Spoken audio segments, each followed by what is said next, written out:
দেখো বন্ধুরা, মিষ্টিগুলো কত সুন্দর লাল টুকটুকে হয়েছে। তো আজকে আমি বানিয়েছি মারি বিস্কুটের গোলাপ জামুন। তো এইভাবেই যদি মারি বিস্কুটের গোলাপ জামুন বানানো যায় তাহলে দোকান থেকে কিনে করার কি দরকার আছে। চলো শিখে নেওয়া যাক কীভাবে আমি মারি বিস্কুটের গোলাপ জামুন বানিয়েছি। তো নমস্কার বন্ধুরা, জানা ফ্যামিলি কুকিং হাউসে তোমাদেরকে অনেক অনেক অনেক স্বাগত। চলো মারি বিস্কুটটাকে আমি কেটে নিয়েছি। এবার আমি এখান থেকে অর্ধেকটা বিস্কুট আমি নিয়ে নেব। তো পুরো বিস্কুটটা নেবো না, তোমরা চাইলে তো পুরো প্যাকেটের বিস্কুটটাও নিয়ে নিতে পারো। আমার এখানে অর্ধেকটা মারি বিস্কুট নিয়েছি, তার জন্য আমার এখানে হয়েছে 23 থেকে 24টার মতো বিস্কুট। এবার আমি এখানে একটা মিক্সার জার নিয়েছি, তার মধ্যে বিস্কুটগুলোকে আমি ভেঙে ভেঙে সব দিয়ে দেবো। তোমরা চাইলে শিলপাটাতেও গুঁড়ো করে নিতে পারো। তো এদিকে খেয়াল রাখতে হবে, যদি শিলপাটাতে গুঁড়ো করো তাহলে একদম মিহি করে গুঁড়ো করে নিতে হবে, কোনো দানা দানা ভাব না থেকে যায়। বা তোমরা চেলে নিতেও পারো এটাকে।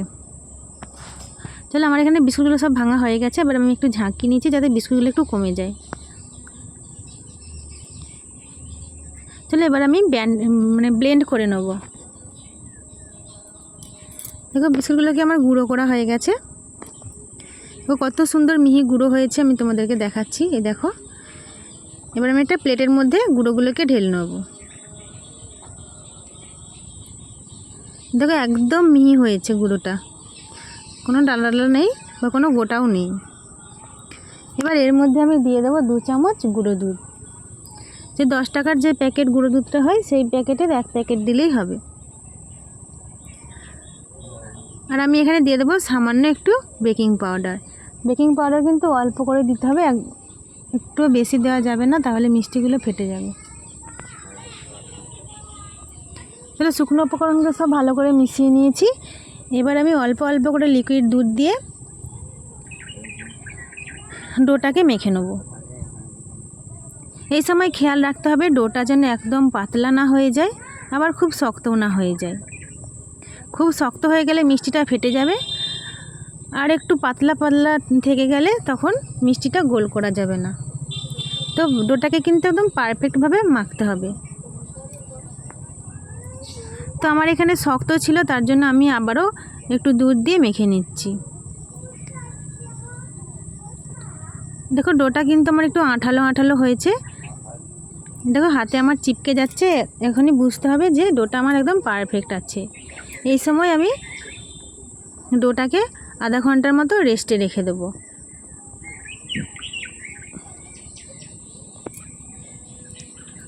দেখো আধা ঘন্টা পর ফিরে এসেছি।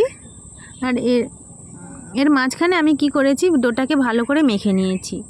ভালো করে মেখে নিলে মিষ্টিটা কিন্তু ভালো ফুলবে এবং নরম তুলতুলে হবে। তোমরাও কিন্তু এটা খেয়াল রাখবে, মিষ্টির ডোটা কিন্তু ভালো করে মথে নিতে হবে। এবার অল্প অল্প করে ডো নিয়ে আমি মিষ্টির শেপটা দিয়ে দেবো। আর এক্ষেত্রে একটা খেয়াল রাখবে কি, মিষ্টির যে শেপটা দেবে এর মধ্যে কোনো ফাটল না থেকে যায়। ফাটল থেকে গেলে কিন্তু মিষ্টি ওখান থেকেই ফেটে যাবে। দেখো মিষ্টিটা আমার একদম পারফেক্টভাবে গোল করা হয়েছে, কোনো ফাটল নেই। এইভাবেই আমি সব মিষ্টিগুলোকে বানিয়ে নেব। এখানে আমার 13টা থেকে 14টার মতো মিষ্টি হয়েছে। এদিকে আমি তেলটা বসিয়ে দিয়েছি। তেলটা একদম হালকা গরম, তোমরা দেখেই বুঝতে পারছো যে তেলটা একদম হালকা গরম আছে। এই সময় আমি মিষ্টিগুলোকে ছেড়ে দেবো। একদম হালকা হাতে এক এক করে মিষ্টিগুলোকে ছেড়ে দেবে।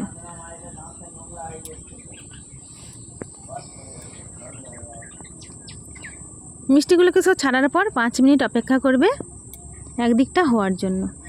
এবার 5 মিনিট পরে হালকা হাতে উল্টে দেবে অপর দিকটা। একদম হালকা করে উল্টে দিতে হবে, বেশি নাড়াচাড়া করা যাবে না, তাহলে কিন্তু ভেঙে যাবে। এইভাবে উল্টে পাল্টে একইভাবে লালচে করে ভেজে নিতে হবে। আর এখানে আমার ভয়েসটা যদি কোনো ভুল হয়ে থাকে প্লিজ বন্ধুরা আমাকে ক্ষমা করে দিও, কারণ আমি প্রথম ভিডিও বানাচ্ছি, আমার এখানে ভুল হতেই পারে। তো তোমরা প্লিজ আমাকে ক্ষমা করে দিও।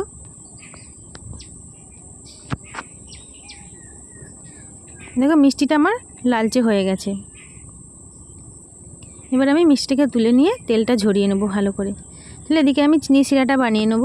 আমি এখানে নিয়েছি 200 গ্রামের মতো চিনি, আর যতটা জল নিয়েছি তার থেকে একটু বেশি, এই যতটা চিনি নিয়েছি তার থেকে একটু বেশি আমি জল দিয়েছি।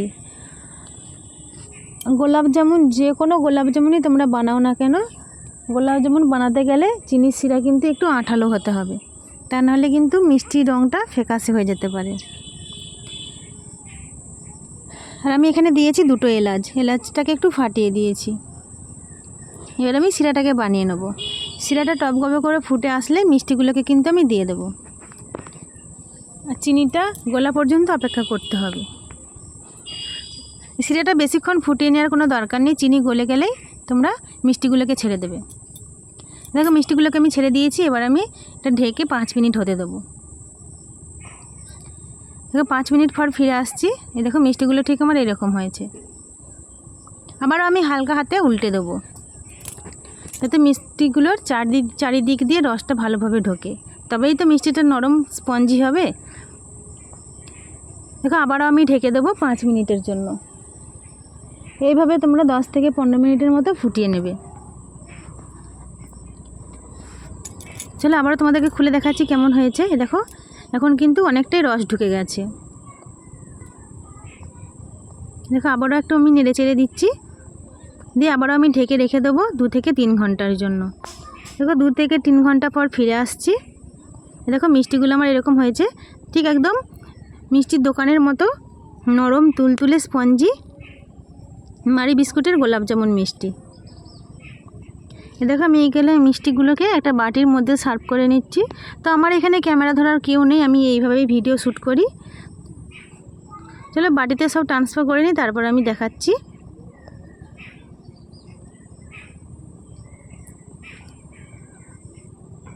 তোমরাও যদি মিষ্টি বাড়িতে বানাতে চাও এইভাবে মারি বিস্কুটের গোলাপ জামুন, প্লিজ আমার এই টিপসগুলো ফলো করো, তো তোমরাও বানাতে পারবে।